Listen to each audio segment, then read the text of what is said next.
Ci troviamo nella curia vescovile di Chioggia e siamo in compagnia del vescovo della diocesi di Chioggia, Monsignor Adriano Tessarollo, che saluto, grazie di essere con noi, eccellenza. E il vescovo è tornato veramente da pochissimi giorni da un viaggio in Thailandia, nella diocesi di Chiang Mai. È un luogo molto speciale, lì ci sono 6 sacerdoti. 6 sacerdoti delle nostre diocesi del Triveneto. Esatto, che sono lì in missione.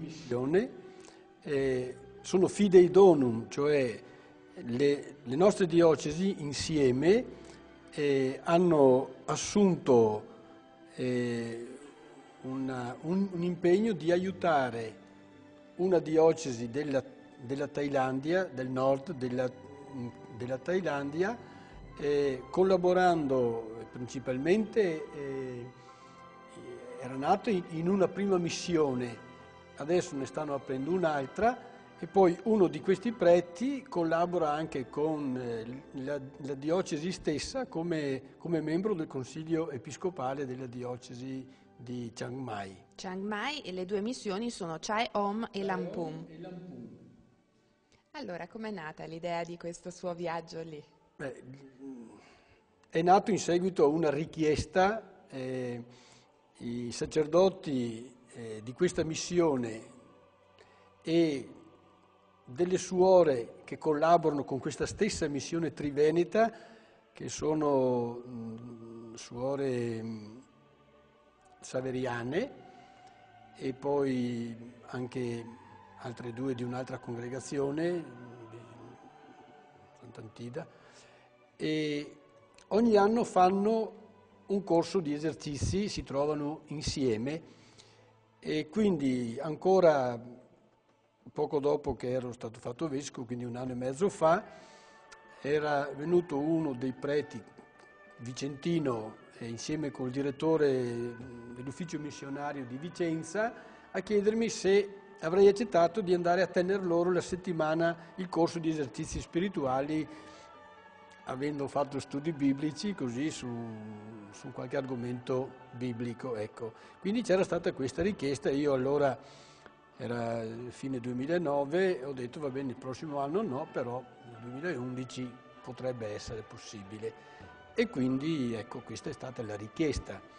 A me si sono aggiunti il direttore dell'ufficio missionario qui di Chioggia, e poi si è aggiunto anche l'amministratore diocesano, che era anche lui interessato a fare questa esperienza, visitare queste missioni e partecipare a questo corso di esercizi. Io so che questi esercizi spirituali sono stati molto apprezzati, tra l'altro perché ho letto proprio anche i ringraziamenti, no, sul settimanale diocesano. Comunque c'è stata questa settimana che abbiamo fatto insieme in una struttura pubblica che loro hanno chiesto, cioè danno ospitalità, danno accoglienza, pagando quello che c'è da pagare, ed era una struttura che era dell'esercito americano quando dalla Thailandia avevano le missioni da fare in Vietnam.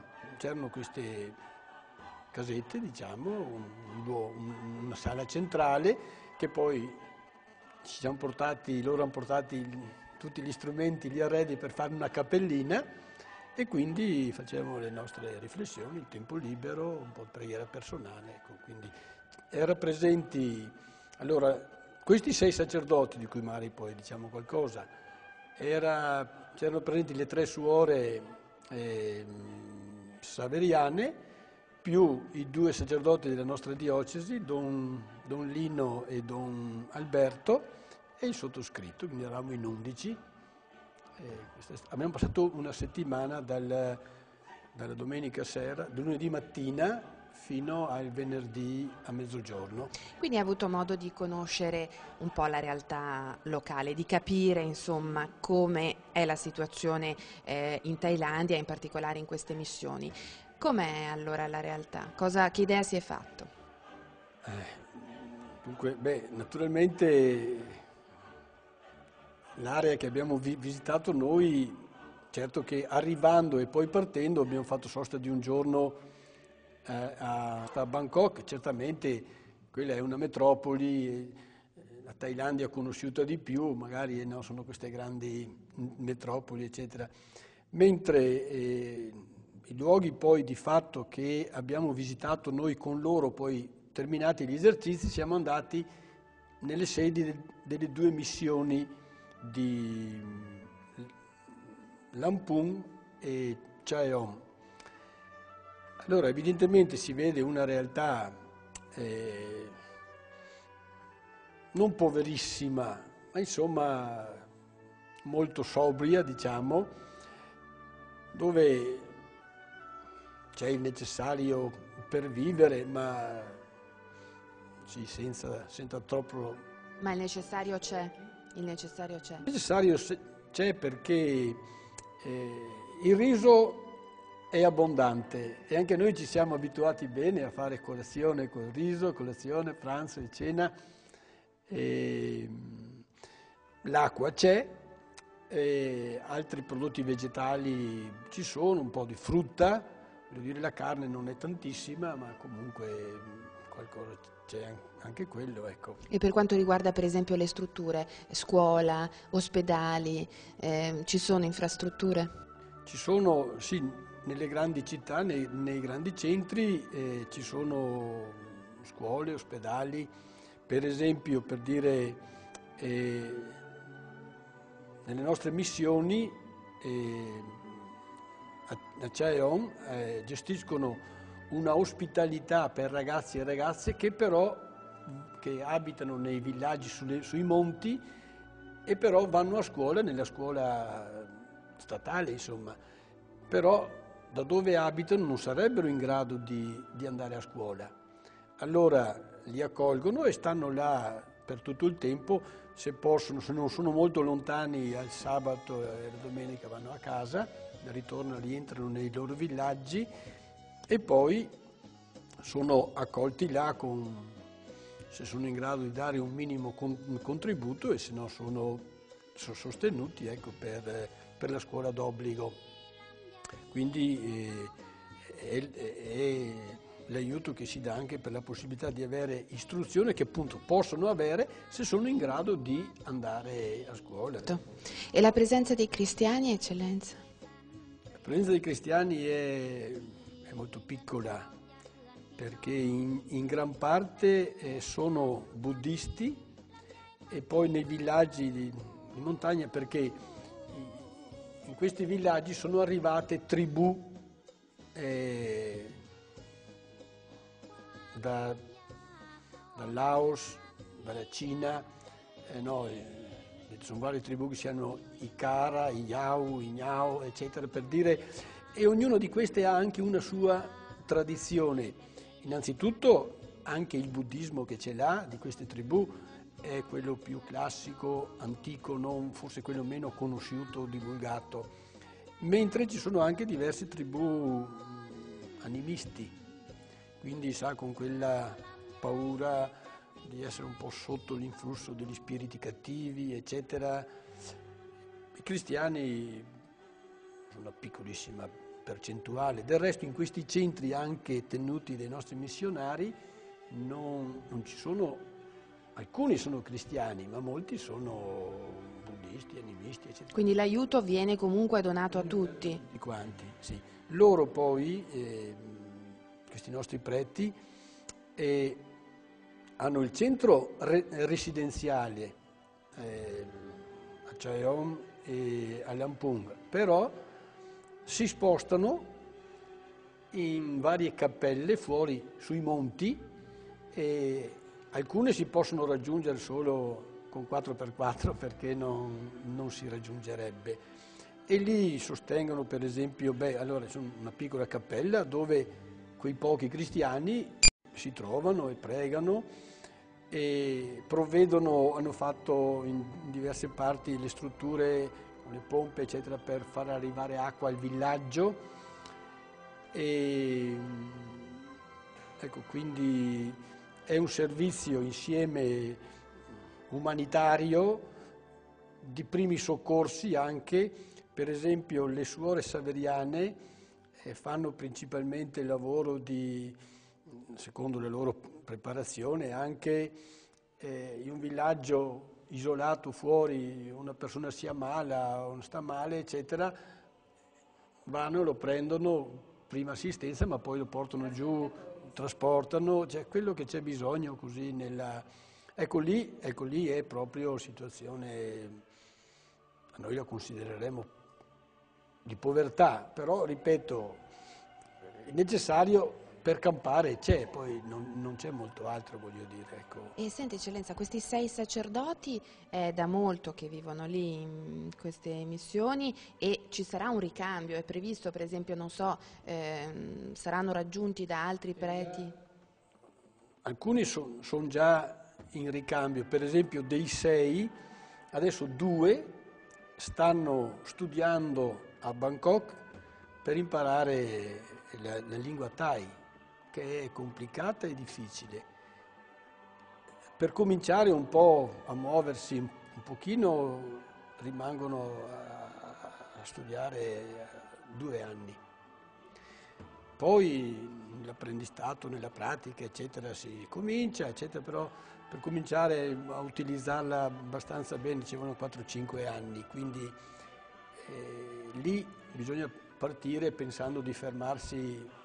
Di solito i nostri preti fidei do non si fa il contratto 5 anni, o 3 anni, qui una quindicina d'anni bisogna almeno fare conto. Allora, adesso lì c'è Don Pietro Melotto, che è di Vicenza, che è un po' della prima generazione dei fondatori, potremmo dire, che sono nati poi in rapporto a una comunità dove c'erano dei preti del Pime, fra l'altro un prete di Vicenza che era stato in seminario compagno di scuola di Don Piero Melotto, che poi fra l'altro è morto in un incidente là, e i Saveriani, il Pime hanno lasciato tutta questa missione e l'hanno presa i nostri sacerdoti.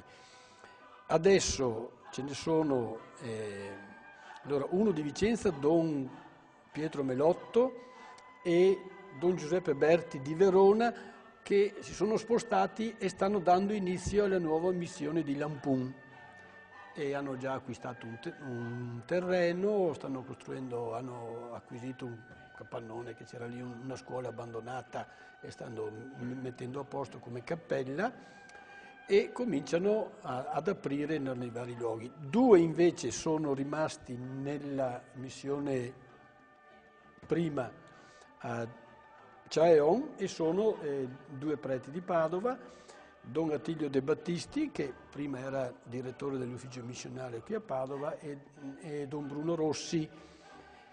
I 2 invece, uno di Belluno, Don Bruno Soppelsa, e un altro di Padova, Don Raffaele Sandonà, stanno studiando a Bangkok, però Don Bruno tra qualche mese passa già alla missione e Don Raffaele avrà un altro anno. Certamente si pone il problema di come dare il ricambio.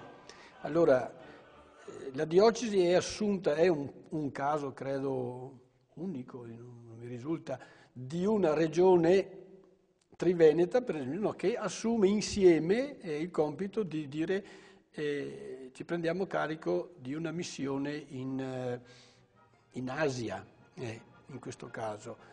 Certamente si pone il problema e c'è già la ricerca, perché Don Piero Melotto era già rientrato, perché sono quasi 20 anni, quasi 15, 16, no, adesso, o 12 forse.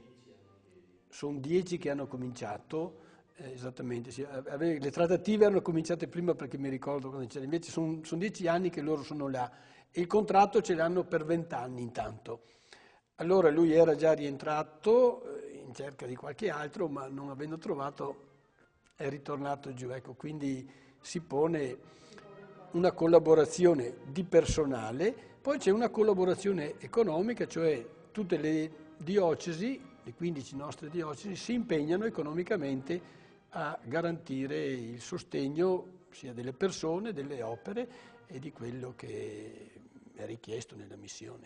E c'è qualche legame particolare che poi lega, e magari lo farà in futuro, la Chiesa locale di Chioggia proprio a queste missioni? Il legame particolare, adesso il fatto che noi siamo andati in tre, evidentemente, ha fatto nascere anche un rapporto, non dico affettivo, ma insomma abbiamo visto anche la bellezza di accostare questa gente molto buona, eccetera. E il primo legame è appunto l'impegno, l'abbiamo detto anche ai sacerdoti, non soltanto del nostro normale contributo che come diocesi si è chiamati a dare, ma anche, abbiamo detto, se c'è bisogno di sostenere qualche opera particolare. Così pure un problema è anche quello quando sti ragazzi e ragazze hanno finito la scuola superiore, che prospettiva hanno? Ritornare nel loro villaggio, dove non c'è granché. Allora ce ne sarebbero alcuni magari che fanno bene se si potesse sostenere che possano anche fare gli studi universitari, vuol dire che con 5.000 euro si possono sostenere i 4-5 anni di studio, perché possono raggiungere anche una laurea, eccetera, perché poi nei loro villaggi possono avere anche una capacità, una formazione sia di guida del villaggio, ma anche di testimonianza, di vita cristiana, di catechesi, eccetera. Ecco, quindi se ci impegniamo, c'era l'idea di dire, vediamo come possiamo sostenere come sacerdoti. Chioggia non è così ricchissima di giovani sacerdoti, perché lì bisogna appunto che uno sia anche in condizione di andare a imparare la lingua, a fermarsi con calma. Ecco. Comunque lasciamo spazio alla provvidenza. Assolutamente. E tornerà presto lì? Le piacerebbe?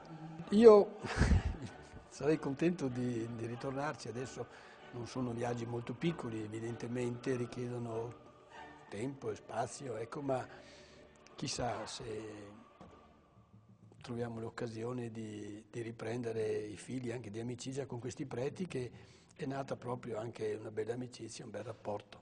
Sì. Grazie allora, grazie mille. E dopo aver lasciato il Vescovo di Chioggia abbiamo anche il piacere di incontrare uno dei due accompagnatori appunto che l'hanno accompagnato in Thailandia. Si tratta del direttore dell'ufficio missionario della diocesi di Chioggia, Don Lino Mazzocco. Buongiorno e ben trovato. Allora, ci vuole dire anche intanto le sue impressioni di questo viaggio e di quello che avete trovato? Io ho fatto 6 anni in missione in Paraguay e avevo in mente l'America Latina. È un altro mondo invece questo dell'Oriente, totalmente diverso. E non ero preparato a questo incontro. Dopo invece l'ho visto molto affascinante e molto interessante, anche perché ho visto dei preti e delle suore veramente in gioco, veramente appassionati al loro lavoro, per cui attraverso di loro mi sono, come dire, anche inserito in questo loro sguardo, in questa loro, diciamo, passione anche per la missione, per la loro gente e tutto, per cui ho vissuto un'esperienza molto bella, che ritengo molto bella. Bene, e tra l'altro ci diceva poco fa il Vescovo, ci sono i laici, ci sono le suore, ci sono i preti, ci sono però in queste due missioni adesso anche i monaci. I monaci stanno arrivando, sono arrivati adesso da poco, nella periferia di Chiang Mai, e sono alcuni monaci del Vietnam chiamati a questo lavoro pastorale di presenza, cioè l'ora et labora, che è la regola, diciamo, benedettina, può essere veramente significativo per dare a questa Chiesa, diciamo, delle radici, dare monaci benedettini sono sempre stati, diciamo, fondatori di una nuova civiltà, cioè, pensiamo all'Europa, no? Può essere anche per questa civiltà orientale un impulso a radicare in profondità, diciamo, l'esperienza cristiana, la loro presenza, la loro opera, la loro missione, penso in questi termini di testimonianza. Sì. Adesso che lei è tornato qui, ovviamente il legame in qualche modo si fa ancora più profondo. Sento sempre via Facebook. Ah, ecco, la nuova tecnologia. Ci sentiamo, ci parliamo via Skype, ci sentiamo sempre. Sì. E si farà qualche cosa? Sì, noi, la nostra diocesi di Chioggia, come anche l'anno scorso, ha fatto delle iniziative, la Quaresima di Fraternità anche quest'anno, per sostenere, diciamo, questa loro presenza, questa loro missione. E durante la Quaresima faremo anche 2 incontri con il Vescovo in 2 zone della diocesi dove racconteremo dal vivo l'esperienza e faremo vedere anche qualche filmato, qualche fotografia di questa presenza, di questa opera loro. Quindi vorremmo motivare così anche l'iniziativa del Un pane per amor di Dio attraverso una testimonianza viva di persone che sono state, che ci parlino. Ecco, Don Lino, c'è un insegnamento che queste persone in qualche modo possono trasmettere anche a noi? Parliamo del mondo buddista? Anche per esempio dei cristiani che vivono lì, sono una minoranza però. E sono comunque, a me sono pochi, ma mi ha molto sorpreso comunque vedere della gente che si stacca dal loro ambiente, dalla loro tradizione per abbracciare una cosa nuova. Ma la cosa nuova secondo me è proprio che hanno visto in questi missionari un'umanità più grande di quello che loro hanno vissuto magari fino ad oggi, per cui questa gente appassionata a loro, questa gente che li cura, che cura la loro istruzione, cura i loro figli. Cioè, questa cosa secondo me è quello che li sorprende e li prende, anche se non è automatico conoscere questi missionari e farsi cristiani, perché sono tempi molto lunghi e sono persone, anche sono poche persone finora che hanno aderito anche in questi villaggi.